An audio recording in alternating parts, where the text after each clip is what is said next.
तो हमें जितने भी चमोली से मिले हैं सब ने हमारे चैनल को सब्सक्राइब कर लिया। बोलो काल भैरवनाथ की जय। बोलो काल भैरवनाथ की जय। बोलो काल भैरव।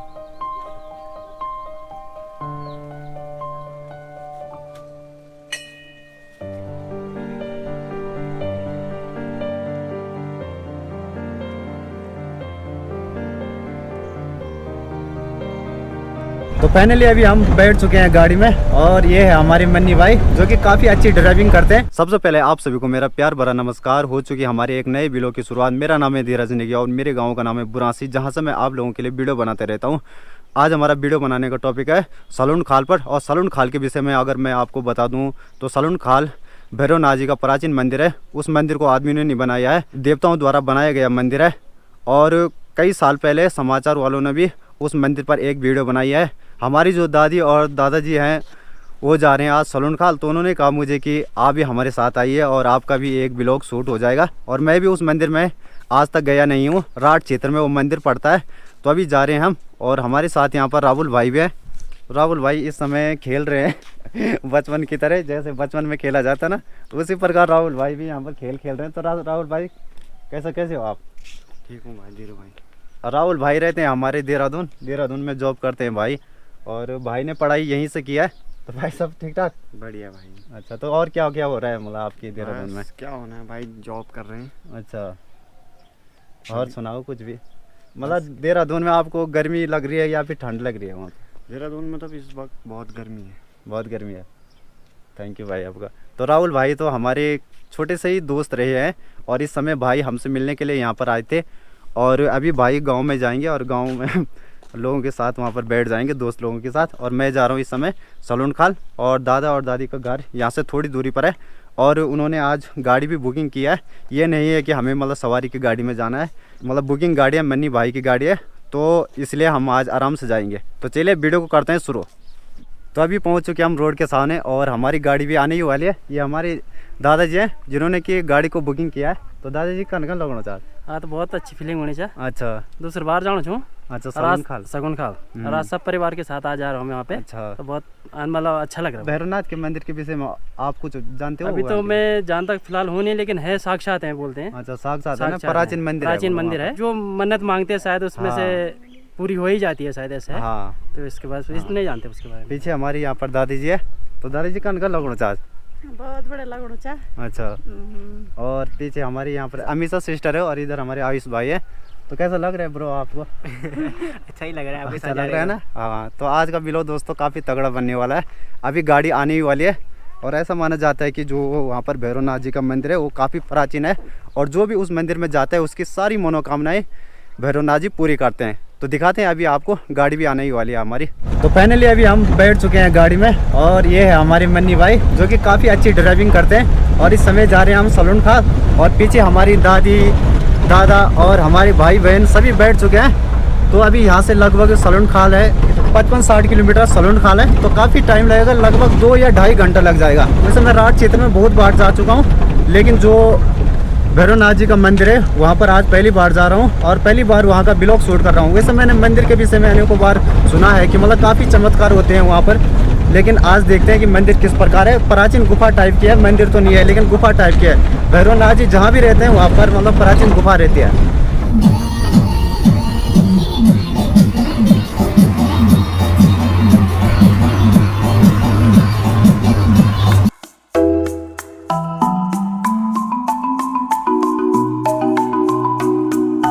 तो यहाँ से दिखता है पैठनी मार्केट कुछ इस प्रकार।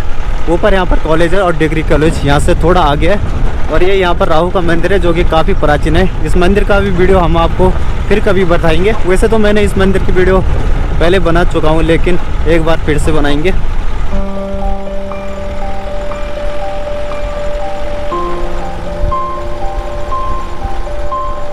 तो यहाँ से चाकी सैंड थोड़ा ही रह चुका है, पहुँचने वाले अभी हम चाकी सैंड में।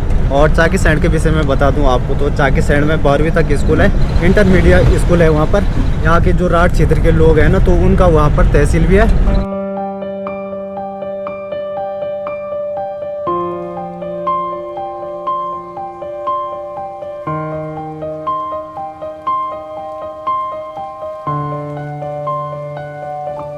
तो अभी दोस्तों हम पहुंच चुके हैं मजूरी महादेव में। यहाँ पर है शिव पार्वती की मूर्ति जिसको कि हम अर्धनारीश्वर कहते हैं। और यहाँ पर सामने ही दो नदियों का संगम होता है। काफ़ी अच्छा यहाँ पर संगम हो रहा है दो नदियों का। एक नदी हमारी इस तरफ से आ रही है और दूसरी नदी हमारी इस तरफ से आ रही है।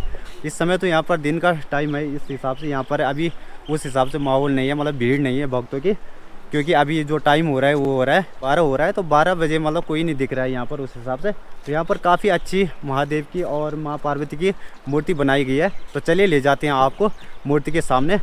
दोस्तों ये है यहाँ से प्रस्थान गेट, यहाँ से भक्त लोग आगे के लिए यात्रा करते हैं।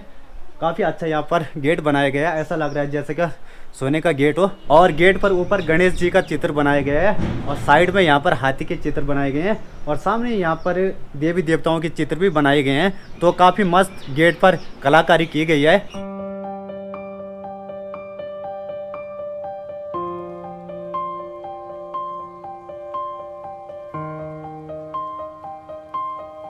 तो अभी हम मंदिर के अंदर भी आ चुके हैं और यहाँ पर है अर्धनारीश्वर जी का मूर्ति, जो कि काफ़ी लंबी मूर्ति है, लगभग 30-35 फीट ऊपर ही होगी। और यहाँ पर सामने ही गणेश जी और कार्तिकेय भगवान की मूर्ति भी बनाई गई है। तो काफ़ी अच्छा इस समय यहाँ पर हमें देखने के लिए मिल रहा है।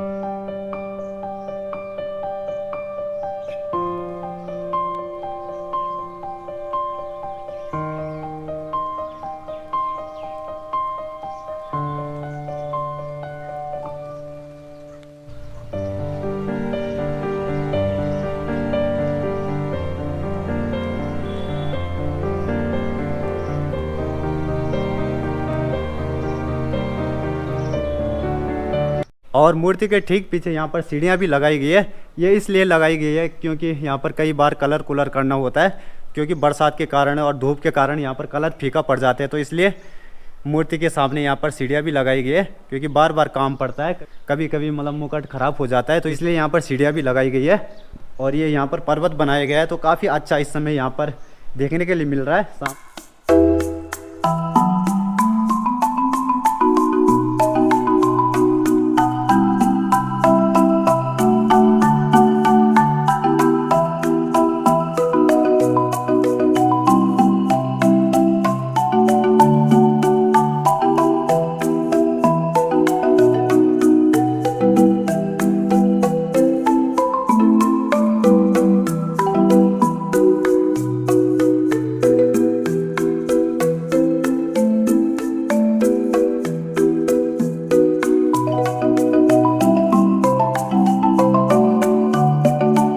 तो अभी हम पहुंच चुके हैं सलोनकाल भैरव जी के मंदिर में। मेरे पीछे यहाँ पर भैरवनाथ जी का स्थान, जहाँ पर कि भक्त लोग इस समय ऊपर की ओर यात्रा कर रहे हैं। मंदिर रोड के सामने है और सामने यहाँ पर दुकानें, जहाँ से कि मतलब पूजा की सामग्री, अनेकों सामग्री यहाँ से मिल जाती है। जितने भी सामग्री यहाँ पर भैरवनाथ जी में लगती है, तो अगर आप कुछ भी चीज़ भूल जाते हो लेना तो यहाँ से आप ले सकते हो, क्योंकि यहाँ पर पूजा की सारी सामग्री मिल जाती है। और हमारे दादाजी, हमारी सिस्टर, हमारी दादी जी इस समय यहाँ पर ले रहे हैं सामान। ये यहाँ पर नारियल जैसे काला धागा, जो भी मतलब भैरवनाथ जी में चढ़ता है, लगभग सभी सामान यहाँ पर मिल जाता है। तो ये है यहाँ पर भैरवनाथ जी का प्रस्थान गेट, जहाँ से कि भक्त लोग आगे की ओर यात्रा करते हैं। तो चलिए हम भी अपनी यात्रा शुरू करते हैं। हमारे ड्राइवर साहब यहाँ पर प्रस्थान गेट की ओर आगे बढ़ रहे हैं।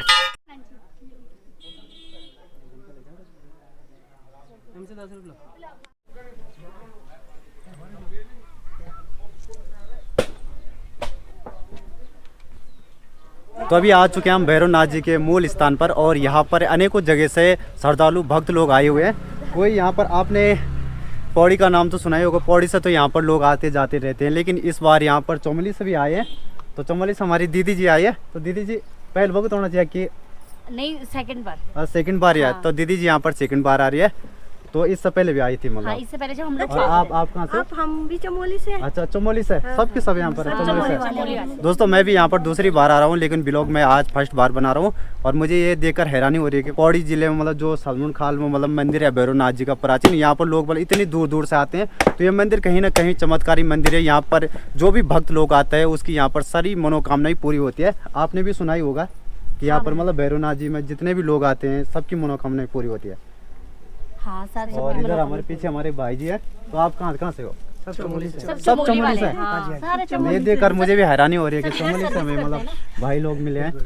अच्छा, चमोली से है? हाँ जी, हम चमोली से हैं। अच्छा, चमोली भी हाँ। लास्ट बॉर्डर से आए हुए हैं हम लोग। लास्ट बॉर्डर से। हाँ, एकदम मलारी कहते हाँ। हैं या नीति वैली कहते हैं हाँ। ना, वहाँ से आए हम। चमोली में जो हमारा मतलब बद्रीनाथ जी है, जैसे वहाँ गरुड़ शिला हो गया, वहाँ पर अनेकों धार्मिक स्थल है हमारे, जैसे नारद शिला, गरुड़ शिला, ये अनेकों चीज़ें हमें मतलब बद्रीनाथ में देखने के लिए मिलती है। उसका ब्लॉग हम कभी बनाएंगे। थैंक यू भाई आपका, आपसे मिलकर काफ़ी खुशी हुई। और भैरवनाथ जी आपकी सारी मनोकामनाएं पूरी करें, यही हम भैरवनाथ जी से इसी उम्मीद के साथ हम लोग यहाँ पे हाँ। पहुँचे हैं। यहाँ पर मतलब जो भी श्रद्धालु आता है ना, तो सबकी मनोकामनाएं पूरी होती है। और हमें जितने भी चमोली से मिले हैं, सब ने हमारे चैनल को सब्सक्राइब कर लिया है, तो बहुत बहुत धन्यवाद आपका।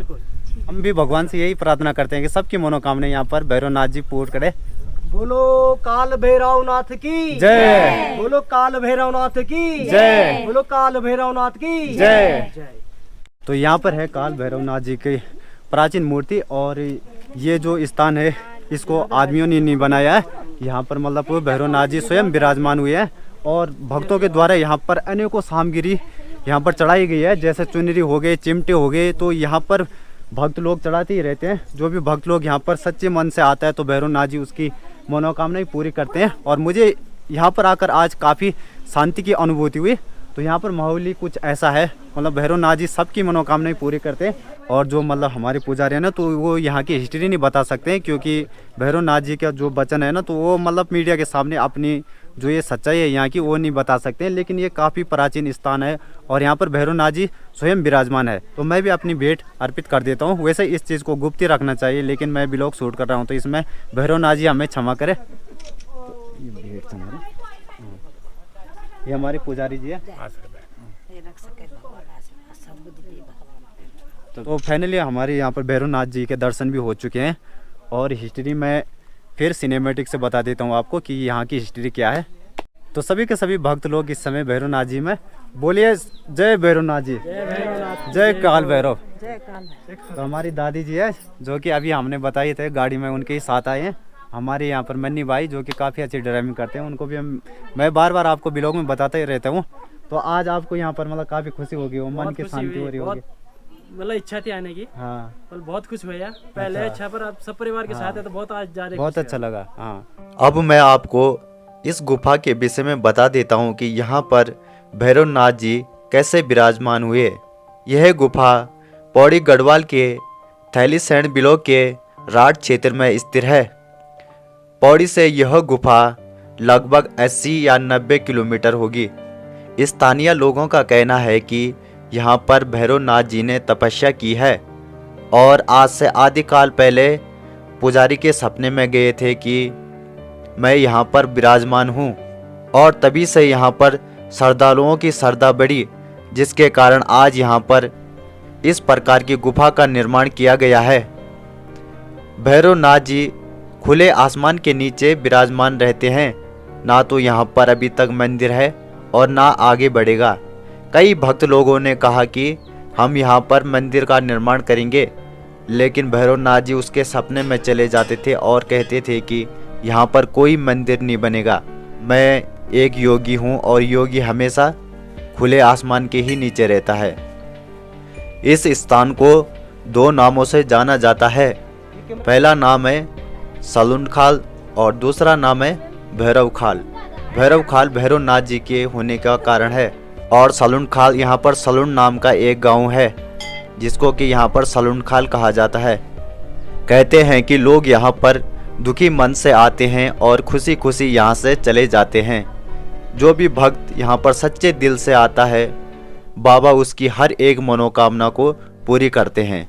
भैरव खाल ऐसी वैसी जगह नहीं है। यहाँ पर भैरवनाथ जी ने साक्षात तपस्या की है, और जितने भी भैरवनाथ जी के और गुफाएं वहाँ पर तो अंश मात्र है भैरवनाथ जी का, लेकिन यहाँ पर भैरवनाथ जी साक्षात विराजमान रहते हैं। यहाँ पर हजारों की संख्या में भक्त लोग आते हैं, और हर दिन इसी प्रकार की यहाँ पर भीड़ रहती है। बाबा के दर पर यहाँ पर मेला लगा ही रहता है। यहाँ पर कोई भी दिन ऐसा नहीं रहता है जिस दिन यहाँ पर भक्त लोग ना आए, और भक्त लोग भी यहाँ पर दूर दूर से आते हैं। अगर मैं कहूँ कि यहाँ पर लाखों की संख्या में चिमटे और चुनरी और घंटी चढ़ाई गई है, तो ये कहना गलत नहीं होगा। क्योंकि यहाँ पर लाखों की संख्या में, पहले तो लाख से भी ऊपर यहाँ पर चिमटे, चुनरी और घंटियाँ हैं। भक्त लोगों की यहाँ पर दृढ़ आस्था है, तभी तो भक्त लोग यहाँ पर खुशी खुशी से आते हैं और बाबा में चिमटी, चुनरी, नारियल और घंटी चढ़ाते हैं। तो मैं वीडियो में ज़्यादा ना कहते हुए बाबा आप सभी की मनोकामनाएं पूरी करे, यही हम भैरवनाथ जी से प्रार्थना करते हैं। कमेंट बॉक्स में ज़रूर लिखिए जय भैरवनाथ। लोकेशन भी यहाँ पर काफ़ी ज़बरदस्त है और भैरवनाथ जी के दर्शन भी हमने कर ही लिए हैं। काफ़ी अच्छा लगा यहाँ पर आकर और हमें यहाँ पर अनेकों भक्त लोग मिले। भक्त लोग यहाँ पर आते हैं और चले जाते हैं, इसलिए यहाँ पर मंदिर में ज़्यादा भीड़ नहीं लगती है। लेकिन मान्यता यही है कि जो भी इस मंदिर में सच्चे दिल से आता है तो भैरवनाथ जी उसकी सारी मनोकामनाएं पूरी करते हैं। और मंदिर के इस तरफ यहाँ पर धर्मशाला है जहाँ पर कि भक्त लोग आराम करते हैं, विश्राम करते हैं। जब तक उनका नंबर आता है तब तक भक्त लोग यहाँ पर विश्राम कर सकते हैं। बेंचें भी लगाई गई है, तो काफ़ी अच्छा यहाँ पर मतलब सुख सुविधा है। यहाँ पर मतलब भक्तों को किसी भी प्रकार की कमी नहीं होगी अगर यहाँ पर भक्त लोग आएंगे। तो इलाका भी यहाँ पर काफ़ी ज़बरदस्त है, राठ क्षेत्र है। और इस तरफ अगर मैं आपको दिखाऊंगा तो इस तरफ यहाँ पर काफ़ी अच्छा व्यू देखने के लिए मिल रहा है।